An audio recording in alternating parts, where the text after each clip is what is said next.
नमस्कार, hot topic में आपका स्वागत है। मैं हूं अखिलेश शर्मा। भारत के लोकतंत्र को लेकर लंदन में दिए गए राहुल गांधी के बयानों पर बीजेपी लगातार हमलावर है।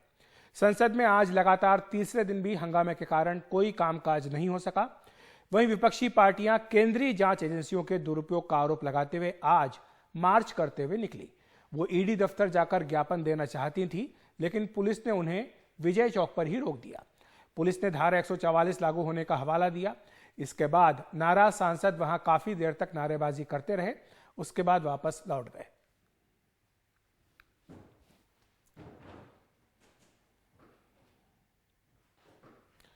तो ये तस्वीरों में आप देख सकते हैं विजय चौक पर तमाम विपक्षी नेता, इन्हें भारी पुलिस बंदोबस्त के बाद रोक दिया गया था। वहां पर बैरिकेड्स लगा दिए गए थे। इन्हें ईडी दफ्तर जाने की इजाजत नहीं दी गई।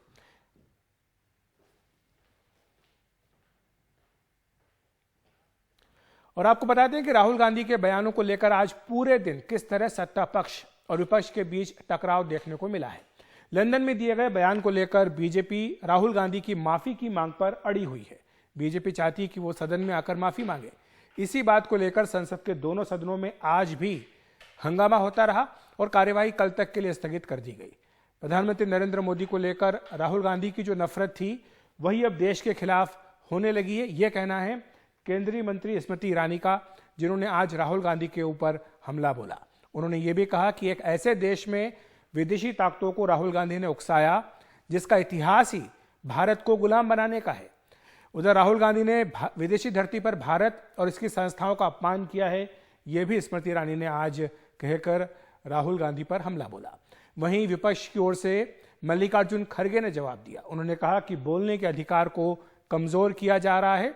उन्होंने ये भी कहा कि सच बोलने पर जेल भेज दिया जाता है। क्या ये लोकतंत्र को खत्म करना नहीं है? ये सवाल खड़गे ने उठाया। उन्होंने ये भी कहा कि यहां लोकतंत्र ठीक से नहीं चल रहा है। ये मुद्दा कोई उठाता है तो उसे राष्ट्र विरोधी कह दिया जाता है।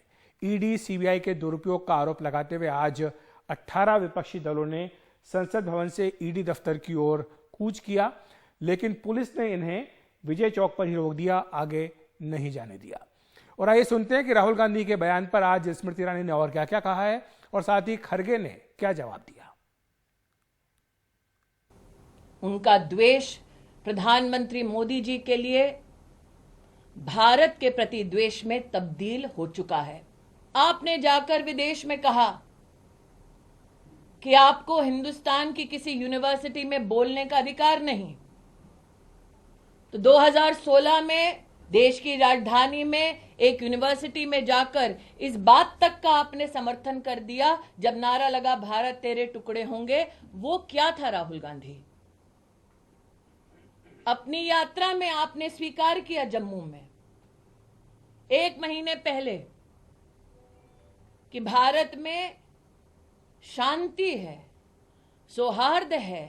संसद से भागने की बजाय आकर संसद में माफी मांगे, क्योंकि अपमान उन्होंने देश की संसद, देश की संविधान और देश के वोटर का किया है। सब टीवी चैनल्स को दबाया जा रहा है और जो लोग सच बोलते हैं उनको जेल में डाला जाता है। तो ये डेमोक्रेसी को खत्म करने की प्रक्रिया नहीं है तो और क्या है? तो इसीलिए माफी का सवाल नहीं। और हम पूछेंगे उनको, आपने इतने कंट्रीज में जाके बात की, वो भी यहाँ के लोगों के कल्चर को और इंसानियत को अपमान किया, और उन्होंने तो सिर्फ डेमोक्रेसी पे बात की। और हर जगह जो लोग जाते हैं डिबेट में अपने विचार रखते हैं, उससे ताल्लुक इससे नहीं है। तो जैसा आपने सुना कि पक्ष हो या विपक्ष, दोनों के तेवर काफी आक्रामक हैं। सवाल ये भी है कि जो संसद में गतिरोध बना हुआ है, क्या ये दूर हो पाएगा? क्या संसद में कोई कामकाज हो पाएगा? चर्चा करने के लिए हमारे साथ रंजीत रंजन जी हैं, कांग्रेस की सांसद, साथ ही डॉक्टर मनोज राजौरिया जी हैं, बीजेपी के सांसद। आप दोनों का बहुत बहुत स्वागत है एनडीटीवी इंडिया पर। सबसे पहले रंजीत रंजन जी, आपके पास आना चाहूंगा। क्या आपको लगता है कि यह गतिरोध टूट पाएगा? क्योंकि हमने देखा था कि जो पहला चरण था बजट सत्र का, उसमें भी विपक्ष की ओर से जेपीसी की मांग को लेकर लगातार गतिरोध बना रहा था। तो इस बार भी लग रहा है कि ये दूसरा हिस्सा भी क्या धुलने की ओर जा रहा है? देखिए, आपने पहले और दूसरे बजट सत्र में एक चीज देखी होगी जो पूरे देश के लिए नहीं है, कि रूलिंग पार्टी खुद उठ के नारे लगा रही है और मुद्दे को डाइवर्ट कर रही है। वो नहीं चाहती है कि जेपीसी की डिमांड हो, इन बातों को बाहर लोग देखें, पब्लिक डोमेन में ये जाए, घोटाले की बात जो हम कर रहे हैं उसकी बात डोमेन में जाए, बोलने की आजादी और बीबीसी को जो बैन किया गया है, विपक्ष जो अड़ा हुआ है कि हम विपक्ष के सिद्धांत पे ही रहेंगे, उनके यहाँ पर आप ईडी सीबीआई की लगातार रेड मरवा रहे हैं, डराने की कोशिश कर रहे हैं। इन मुद्दों से भटकाने के लिए 3 दिन से अगर आप सदन की कार्रवाई देखेंगे तो रूलिंग पार्टी के सारे सांसद उठकर नारेबाजी कर रहे हैं और इमीडिएट हाउस को एडजॉर्न कर दिया जा रहा है। तो ये तो मैं कहूंगी कि ये लोकतंत्र बाहर नहीं, सदन के अंदर भी आज सत्ता पक्ष जो भाजपाई लोग 2014 से है, वो चाहते हैं कि जो देश की सबसे बड़ी पंचायत है वो भी विपक्ष विहीन होनी चाहिए। ये खुद ही प्रश्न करते हैं, खुद ही जवाब देते हैं और खुद ही सजा का फरमान जारी करते हैं। इनके राज में विपक्ष के लिए कुछ भी नहीं बचा है, कुछ भी सवाल आप नहीं कर सकते हैं। तो क्या इस तरह से हम लोकतंत्र को चलने देंगे? जी, डॉक्टर मनोज राजौरे जी, आपने सुना रंजीत रंजन कह रही हैं कि एक तरह से जो सत्ता पक्ष है वही पिछले 3 दिनों से हंगामा करके नहीं चाह रहा है कि सदन में कामकाज हो। तो ये एक बड़ा गंभीर आरोप लगाया जा रहा है कि क्या सत्ता पक्ष ही नहीं चाह रहा है कि सदन में कामकाज हो?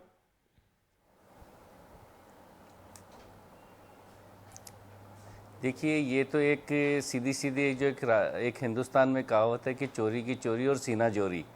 जिस तरीके से ये कहावत लागू होती है, ये कांग्रेस पे स्पष्ट रूप से लागू होती है कि कांग्रेस के नेता राहुल गांधी जी ने जिस तरीके से देश के मान सम्मान को, संसद की जो हमारी मर्यादा होती है, संसद के पूरी कार्यप्रणाली पे, हमारे जो संसद के सभापति हैं उन पर और देश के लोकतंत्र पर, देश की संस्थाओं पर विदेश में जाके जो अपमान करने का, बदनाम करने का और हमला करने का काम किया है, निश्चित रूप से उनको माफ़ी मांगनी चाहिए थी और पूरी कांग्रेस को उन पर दबाव डालना चाहिए था कि देश के सामने माफ़ी मांगे। मुझे लगता है कि कांग्रेस इस चीज़ पे बात करती कि अपने नेता से कहती कि आपने गलती की है, देश के सामने माफ़ी मांगेंगे, तो मुझे लगता है कि कांग्रेस के नेताओं का और कांग्रेस की पार्टी का कद बढ़ता। लेकिन कांग्रेस ने, मुझे लगता है कि राहुल गांधी की और गांधी परिवार की चाहे कोई भी बात हो, उसी को उन्होंने पूरी लक्ष्मण रेखा मांग ली है कि वो जो भी बोलेंगे वही उनके लिए लोकतंत्र है, वो जो भी सोचेंगे वही उनके लोकतंत्र है, जो गांधी परिवार सोचेगा समझेगा वही उनकी संस्कृति है। तो ये भारत इस तरीके से जो लोकतंत्र को कुचलने का काम गांधी परिवार ने बरसों से किया, आज भी वे चाहते हैं कि चाहे वो जनता ने उनको ठुकरा दिया है, जनता ने उनको, प्रधानमंत्री जी को ताकत दी है, जनता ने देश को, संसद को चुन के भेजा है, उसको वो आज भी मानने को तैयार नहीं है। आज भी कांग्रेस के नेताओं को मुझे लगता है कि ये तकलीफ है या भ्रम है कि वो सत्ता में है, जबकि 9 साल से देश के प्रधानमंत्री यशस्वी नरेंद्र मोदी जी ने देश का मान सम्मान पूरी दुनिया में बढ़ाया और एक तरफ कांग्रेस के नेता राहुल गांधी पूरी दुनिया में घूम घूम कर देश के मान सम्मान को, हमारी संस्थाओं को, हमारे लोकतंत्र को और हमारी जो उन्नति है इसके बारे में दुनिया के अंदर भ्रम फैला रहे हैं, जो कि शर्मनाक है। पूरी कांग्रेस पार्टी को और इनके नेताओं को देश के अंदर और देश के बाहर इससे माफ़ी मांगनी चाहिए। जी, तो रंजीत रंजन जी, आपने सुना कि बीजेपी स्पष्ट तौर पर यह कह रही है कि जब तक राहुल गांधी माफ़ी नहीं मांगेंगे तब तक संसद में कोई कामकाज नहीं हो पाएगा और जाहिर सी बात है कि जो विरोध है वो चलता रहेगा। तो इस पर आप क्या कहेंगे? आपको लगता है कि कोई रास्ता है जो निकल सकता है? क्या विपक्ष और सत्ता पक्ष दोनों मिलकर के बैठ करके कोई रास्ता निकाल सकते हैं इस मुद्दे पर? देखिए, डेली विपक्ष की बैठक हो रही है, डेली आप बीएससी में भी बुलाते हैं। मुझे तरस आ रहा है बीजेपी के सांसद पे, क्योंकि इनको जो डायलॉग रटाए जाते हैं उनको आके मजबूरन वही बोलना है। अगर हम इतने कमजोर हैं, राहुल गांधी इतने कमजोर है, रात दिन सुबह शाम 24 घंटे हर मिनट आप लोगों को राहुल गांधी के अलावा क्या देश में महंगाई नहीं दिखती है, बेरोजगारी नहीं दिखती है, अडानी का घोटाला नहीं दिखता है, LIC में, PNB में, ऐसा SBI में? हम आपसे प्रश्न कर रहे हैं कि अडानी घोटाले के लिए आपको ज्वाइंट पार्लियामेंट्री कमेटी बनाने में दिक्कत क्या है? एक टाइम वाजपेयी साहब ने डिमांड रखी थी और हम लोगों ने JPC बनाई थी, नरसिम्हा राव के टाइम भी JPC बनाई थी। अरे मेजॉरिटी में आप ही के सांसद रहेंगे, आप मुद्दों को सिर्फ भटका रहे हैं और उसके लिए सिर्फ और सिर्फ आप कांग्रेस की दुहाई देते हैं। आप जिस अपमान और सम्मान की बात कर रहे हैं, दोहा, चीन, ऑस्ट्रेलिया, कनाडा, अरे कौन कौन से, अगर आप टाइम देंगे तो मैं पूरा डिटेल का वीडियो दिखाऊं क्या? आपके प्रधानमंत्री ने बोला 14 से 23 से पहले इस देश में जितने लोग जन्म लिए उनको शर्म आ रही थी, यहाँ पे जन्म लेने में शर्म आ रही थी, यहाँ में रहने में शर्म आ रही थी। 70 साल में हमारे देश में शौचालय नहीं था क्या मनोज जी? आपके घर में शौचालय नहीं था क्या? क्या आपके परिवार में शौचालय नहीं था क्या? क्या किसी गांव में बिजली नहीं थी क्या? ये देश का अपमान नहीं था? आपने सिर्फ 9 साल में देश को बना दिया क्या? बैंकों का राष्ट्रीयकरण, ये पृथ्वी, ये अग्नि, ये मंगल और जितने ये जो हम लेकर आए, नासा का, न्यूक्लियर का परीक्षण जो किया, ये आप लोगों ने किया क्या? ये सिर्फ और सिर्फ मुद्दे को डाइवर्ट कर रहे हैं। ये खुद जानते हैं इनको जो कहा गया है इनको आके टीवी में बोल देना है, क्योंकि ये डर रहे हैं महंगाई के सवाल से, बेरोजगारी के सवाल से, अडानी घोटाले के सवाल से, नोटबंदी के घोटाले के सवाल से। इन्होंने इतने ज्यादा घोटाले किए हैं, लेकिन एक हिटलर शाही की तरह ये सत्ता को चलाना चाहते हैं और पूरे सदन से विपक्ष नाम के विपक्ष को, जो वाद विवाद का एक महत्वपूर्ण हिस्सा होता है, उसको खत्म करने की जो रणनीति है, वो इस देश के लोकतंत्र का अपमान है, जो अपमान आप लोग कर रहे हैं। जी, तो डॉक्टर मनोज, आपने सुना, वो ये कह रहे हैं कि विपक्ष की आवाज को न केवल दबाने का प्रयास किया जा रहा है बल्कि लोकतंत्र का अपमान भी किया जा रहा है। ये कह रहे हैं कि जो मांग उनकी है जेपीसी की, उस मांग पर सरकार कोई अपनी ओर से जवाब नहीं दे रही है। चर्चा की बात होती है, सबसे पहले तो मैं बहन रंजन जी, देखिए सबसे पहले तो मैं बहन रंजन जी से कहना चाहूँगा कि बहन जी, आपने जो कहा कि हमको रटे रटाए चीज़ें होती है, यहाँ टीवी पे आके बोलने के लिए कह दिया जाता है, ऐसा करके आप एक तरह के दम्भ का परिचय दे रहे हैं, कांग्रेस की संस्कृति का परिचय दे रहे हैं। हम लोकसभा में लाखों लोगों ने चुनकर इस लोकसभा में मुझे प्रतिनिधि के रूप में भेजा है और मेरी स्वतंत्र राय है, कोई रटे रटाए का हम कोई बच्चे नहीं है कि जिसको कोई रटवा दे। तो मेहरबानी करके मैं आपसे प्रार्थना करना चाहूँगा कि इस तरीके से एक चुने हुए जनप्रतिनिधि का अपमान जब आप सामने टीवी पे कर रहे हैं कि इनको रटवा के भेज दिया जाता है, विनम्रता पूर्वक मैं कहूंगा कि हमको कोई रटवा के नहीं भेजा जाता है। हम लोग स्वतंत्र है और संसद के अंदर और संसद के बाहर जो भी अपनी राय होती है वो कोई तैयारी करके हम नहीं आए। आपके अपने जो रिपोर्टर से पूछेगा कि हम अपने काम कर रहे थे और इनको बड़ा अचानक हमने समय दिया, और कोई तैयारी करने की हमको आवश्यकता नहीं होती। तैयारी की उसको आवश्यकता होती है जिसके खुद के विचार नहीं होते, जो पार्टी के पूछ के बोलते हैं। दूसरा बहन को मैं जवाब दूंगा, बहन रंजन जी को, कि कांग्रेस ने हमेशा, हमारे प्रधानमंत्री जी ने कहा है कि इस देश की सभी सरकारों ने इसकी उन्नति की है। ये झूठे आरोप हमारे सरकार पे, हमारे प्रधानमंत्री जी पे लगा रहे हैं। ये निश्चित रूप से प्रधानमंत्री ने एक बार नहीं अनेकों बार कहा है, संसद के अंदर कहा है कि देश की प्रत्येक सरकार ने इस देश की उन्नति में योगदान दिया है और उसको हम सहर्ष स्वीकार करते हैं। ये खुद की हीन भावना से ग्रसित क्यों हो रहे हैं? इसमें इनको पता है कि हाँ, गर्व के साथ हम ये कह सकते हैं कि इस देश के प्रधानमंत्री पहले प्रधानमंत्री श्री नरेंद्र मोदी जी थे जिन्होंने लाल किले से बहनों को इज्जत घर और शौचालय की बात की, इतनी हिम्मत रखने के साहस किया। और जो 70 साल में मतलब लोगों ने, इन कांग्रेस की पार्टी ने कभी गौरव से नहीं कर पाए, वो गर्व से बहनों को इज्जत घर शौचालय बनाने का काम प्रधानमंत्री ने किया। तो इसमें शर्म की क्या बात है? कांग्रेस की गति से कई गुना गति से प्रधानमंत्री जी ने शौचालयों का निर्माण किया। आज जनधन खातों के माध्यम से निश्चित रूप से राष्ट्रीयकरण बैंकों का किया, कांग्रेस की सरकार में हुआ, इससे कौन मना कर रहा है? लेकिन गरीब को जब बैंक में घुसने से पहले रोक दिया जाता था, गरीब का खाता खोलने दिया जाता था, बहन जी उसकी भी बात कर रहा हूं, जब गरीब को बैंक में नहीं घुसने दिया था, प्रधानमंत्री ने जनधन खाते खोले। और जो स्वर्गीय राजीव गांधी जी कहते थे कि मैं यहाँ से 100 रुपये भेजता हूँ, 85 रुपये रास्ते में गायब हो जाता है, 15 रुपये ही लाभार्थी को मिलते हैं। आज माननीय प्रधानमंत्री जी के नेतृत्व में, चाहे प्रधानमंत्री किसान सम्मान निधि हो या कोई भी सब्सिडी हो, 100% पैसा इन जनधन खातों के माध्यम से, आधार कार्ड के माध्यम से लाभार्थियों के पास में पहुंच रहा है। ये अंतर माननीय प्रधानमंत्री डॉक्टर मोदी जी के नेतृत्व में सरकार ने गरीबों के जीवन के लिए किया है। जहां तक बहन घोटालों की आप बात कर रही हैं, जेपीसी की मांग कर रही हैं, आप लोग 24 घंटे अडानी के रट लगा रहे हैं। मैं आपसे रंजन जी से बताना चाहूंगा, मैं राजस्थान के करौली धौलपुर से आता हूं और राजस्थान के अंदर पिछले 2 महीने पहले ही वहां के मुख्यमंत्री श्री अशोक गहलोत जी ने, आप जिनके खिलाफ यहाँ नारे लगा रहे हैं, उन्हीं अडानी जी को बुला के उनकी आवभगत करके, उनका सम्मान करके राजस्थान में उन्होंने भारी इन्वेस्टमेंट ग्रीन एनर्जी के अंदर करवाया है। उस चीज को आप जवाब क्यों नहीं दे सकते?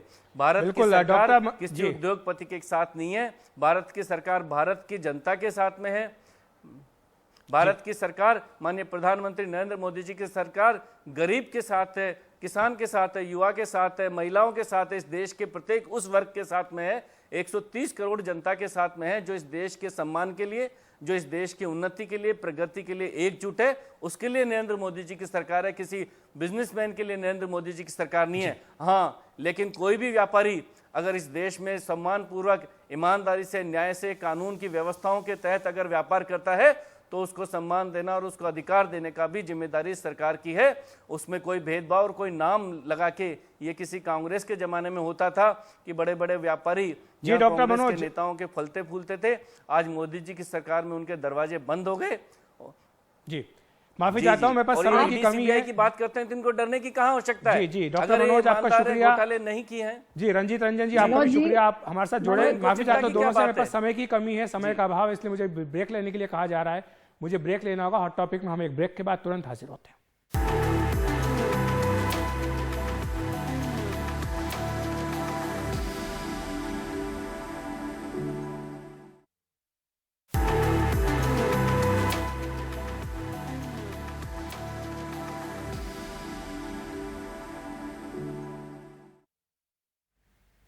शिवसेना के चुनाव चिन्ह के मामले में चुनाव आयोग ने आज सुप्रीम कोर्ट में हलफनामा दायर किया। इसमें चुनाव आयोग ने कहा है कि शिवसेना शिंदे गुट को चुनाव चिन्ह देने का फैसला सही है। निष्पक्षता न बरतने के उद्धव ठाकरे के आरोप को बेबुनियाद बताया गया है। और हॉट टॉपिक में इतना ही। नमस्कार।